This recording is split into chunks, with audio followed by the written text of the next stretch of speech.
to you. Unquestionably, the idea that the universe popped into being uncaused and out of nothing doesn't seem to make much sense, and perhaps is the most bizarre, unimaginable and unpalatable idea of all. But have you ever asked yourself how empty four-dimensional space-time could be curved? Have you ever asked yourself how time could slow down? Have you ever asked yourself how the particles separated across the universe can instantaneously interact with each other, so-called non-locality in physics? Or how could they be particles and waves at the same time? Do you believe any of these weird things? Of course not. But who cares what you think? These are not from X-Files or Star Trek, but the most overwhelmingly established and empirically confirmed facts about the world. From physics, of course, and verified in recent times. Even the non-locality, which Einstein rejected, so-called spooky action at a distance, as he called it, he refused to accept it, though it has been experimentally verified. Quantum physics is so weird that Richard Feynman joked that he says nobody understands quantum physics, even though it's our most successful scientific theory. What he meant was that you simply can't imagine how the world could possibly be the way it is. But it is.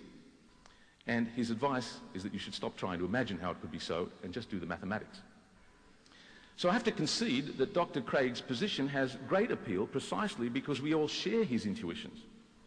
Like Dr. Craig, or the scientists themselves for that matter, I can't imagine what on earth it actually means to say there was a beginning and there was no space or time before, because space and time themselves come into being at the initial cosmological singularity. As Dr. Craig has noted, such a conclusion is profoundly disturbing for anyone who ponders it. But as Dr. Craig points out, that's what our cosmology tells us with overwhelming evidence. So in fact, I agree with his second premise: the universe began to exist. We don't dispute that. Surprisingly, as we've heard, Dr. Craig tried to use cosmological science slightly against at least some atheist positions, saying, typically atheists have said the universe is just eternal, but if you're an atheist, you just follow science and you don't have to have a view that's contrary to science in that regard. But a central difference between us is what conclusion we draw from the science.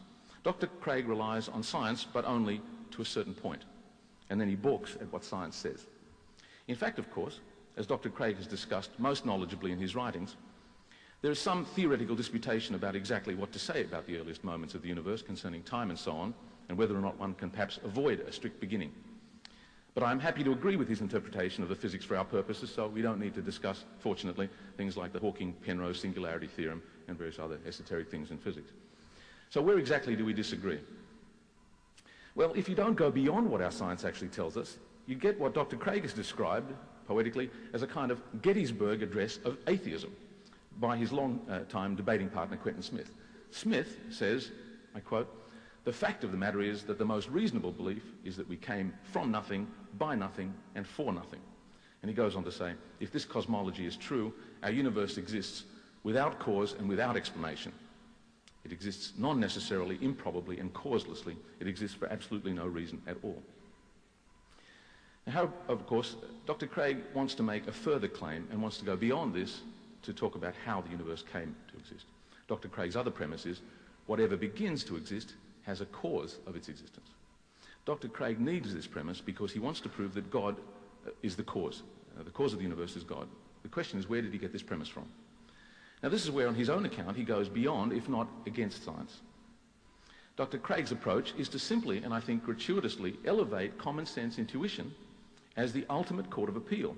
However, it has a bad record in the history of science, and in any case, has no independent justification. I share Dr. Craig's intuitions and his gut feelings, but gut feelings don't count for much in science and systematic inquiry, and in my case, they're usually indigestion. Dr. Craig is admirably explicit about his views here. I'll quote from what he says. He says, in relation to this question of where the second premise comes from, he says, "I'm not going to give a lengthy defense of the point that the beginning of the universe must have been caused."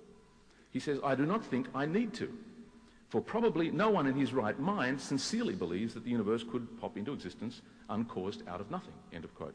Well, yes, but Dr. Craig has been challenged on using a notion of cause to explain the origin of the universe, which cannot be the scientific one, because the scientific one can't be applied outside of space and time. Remember, as Dr. Craig agrees, there was no before the Big Bang, and so no cause in the scientifically meaningful sense. Dr. Craig actually concedes the point and says, and I quote, "If God's causing the universe cannot be analysed in terms of current philosophical definitions of causality, then so much the worse for those theories." These are the theories which give scientific legitimacy to the notion of cause. Well, what is the basis of Dr. Craig's alternative?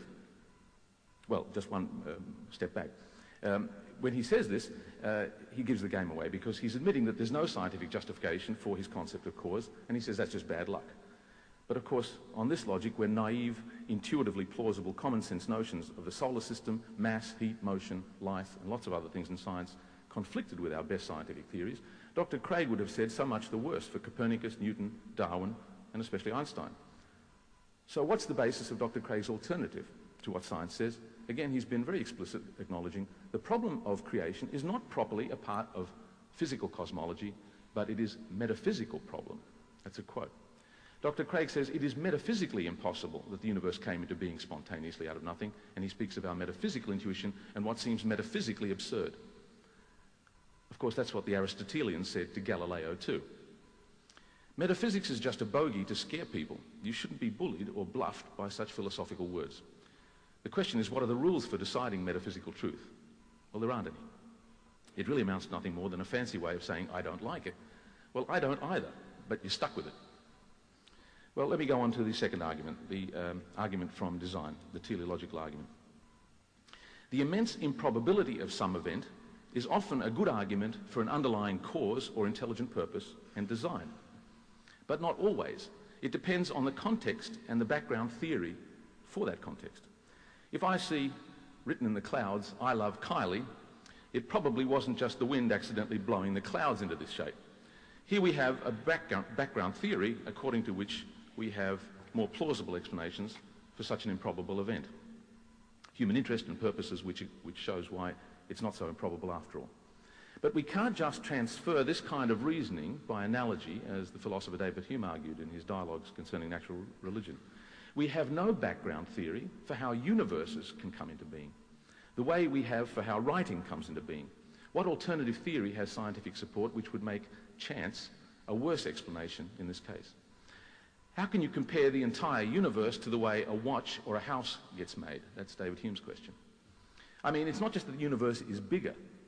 It's that you can't make analogies from the way things work within the world to the way the whole world works or comes into being.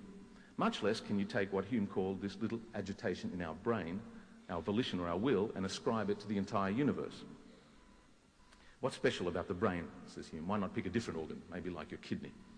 The point is that you can't actually infer anything from the mere unlikelihood of an event.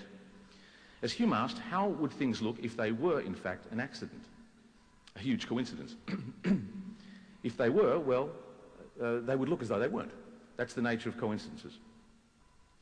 So unless you know something about the background, something else about the background, the mere fact of the improbability on its own, excuse me,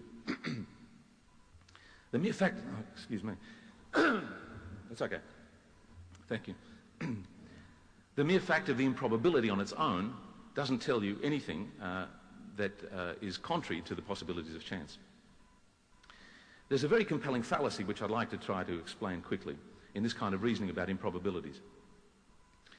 Astronomically, extravagantly improbable things happen all the time by chance, and we don't seek alternative explanations. Consider a hand of 13 cards dealt in the game of bridge. It's not as many as the number of constants for making the world, which Dr. Craig pointed to, but the argument is exactly the same. If you got dealt a hand of all 13 cards which turned out to be in the same suit, say all spades, what would you think? Well, perhaps someone stacked the deck because the odds against such an amazing fluke are actually one chance in 635,000 million. You'd stop the game and you'd write to column 8 and tell them what an amazing coincidence you had. But let's say you're dealt the usual, ordinary, boring hand of mixed-up cards. You don't accuse the dealer of cheating and call the Sydney Morning Herald every time you're dealt a hand. But, actually, each hand you are dealt is just as improbable, 635,000 million to 1. They're all equally improbable, and you have to get dealt one of them. It's just that we don't find most of them very interesting. So what? No matter how many cards or physical constants, the outcome has to be one of these. They're equally unlikely as this one that we happen to be in. So the mere unlikelihood of this arrangement is not on its own enough to conclude. On its own, it's not enough.